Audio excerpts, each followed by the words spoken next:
अयोध्या प्रभु श्री राम की पावन नगरी अनगिनत मंदिरों और आध्यात्मिक स्थलों से सुशोभित है। प्रसिद्ध कनक भवन के ठीक बगल में स्थित लाल साहब मंदिर अपनी एक अलग पहचान और आकर्षण रखता है। आज हम इस मंदिर की बाहरी बनावट का अवलोकन करेंगे, जो इसकी सादगी और शांति को दर्शाती है। यह मंदिर मुख्य रूप से भगवान राम के बाल स्वरूप को समर्पित है, लेकिन समय समय पर इस स्थान से जुड़े महान संत और महात्मा हुए हैं, जिनकी तस्वीरें मंदिर में लगाई गई हैं, ताकि उनकी स्मृति और शिक्षाओं को संजोकर रखा जा सके और भक्तों को प्रेरणा मिलती रहे।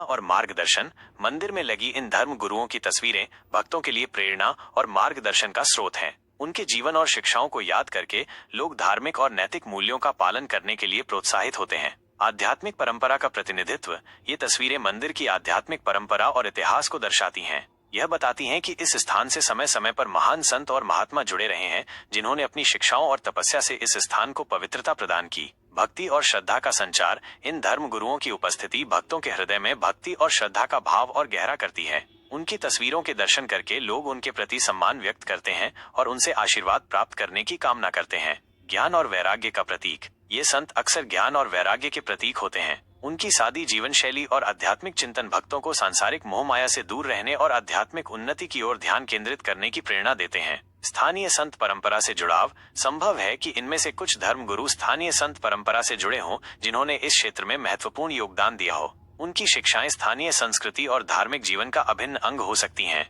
मंदिर के इतिहास का हिस्सा, इन धर्म गुरुओं की तस्वीरें मंदिर के इतिहास का महत्वपूर्ण हिस्सा हैं। ये दर्शाती हैं कि मंदिर केवल भगवान राम के बाल स्वरूप की पूजा का स्थान नहीं है, बल्कि ये आध्यात्मिक ज्ञान और मार्गदर्शन का भी केंद्र रहा है। यह ध्यान रखना महत्वपूर्ण है कि इन धर्म गुरुओं के एक और दिव्य रूप विराजमान है, चिंताहरण हनुमान जी। चिंताहरण नाम ही अपने आप में एक शक्तिशाली और आश्रय देने वाला है। इसका अर्थ है चिंताओं को हरने वाला, दुखों को दूर करने वाला। भगवान हनुमान, जो स्वयं शक्ति, भक्ति और सेवा के प्रतीक हैं, इस एक महत्वपूर्ण आध्यात्मिक अभ्यास है। यह किसी पवित्र स्थान या देवता के चारों ओर दक्षिणावर्त घड़ी की दिशा में घूमना है, जो श्रद्धा, सम्मान और समर्पण की भावना को व्यक्त करता है। माना जाता है कि परिक्रमा करने से सकारात्मक ऊर्जा का संचार होता है, मन शांत होता है और भक्त परमात्मा के करीब महसूस करता है।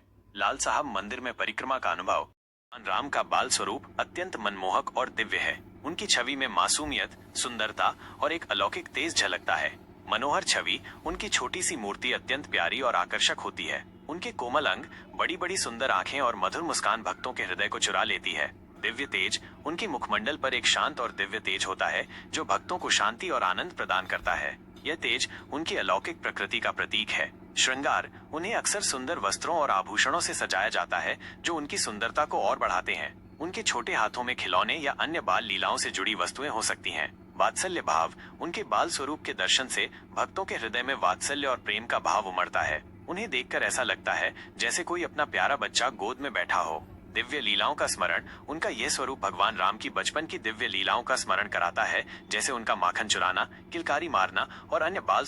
मनमोहक जोड़ी, भगवान श्री राम और माता सीता की मूर्तियां एक साथ स्थापित हैं, जो उनके अटूट प्रेम और दिव्य संबंध को दर्शाती हैं। यह युगल भक्तों को आदर्श दाम्पत्य जीवन और प्रेम की शक्ति का संदेश देता है। उनकी एक साथ उपस्थिति भक्तों को पूर्णता का अनुभव कराती है। शांत और करुणामय मुखमंडल, दोनों मूर्तियों के चेहरे पर एक अद्भुत शांति और करुणा का भाव झलकता है। भगवान श्री राम की शांत और स्थिर दृष्टि भक्तों को अभय और सुरक्षा का अनुभव कराती है, जबकि माता सीता की स्नेहपूर्ण और कोमल मुस्कान भक्तों के हृदय को मातृत्व, प्रेम और वात्सल्य से भर देती है। सुंदर वेशभूषा और आभूषण मूर्तियों को अक्सर भव्य और सुंदर वस्त्रों से सुशोभित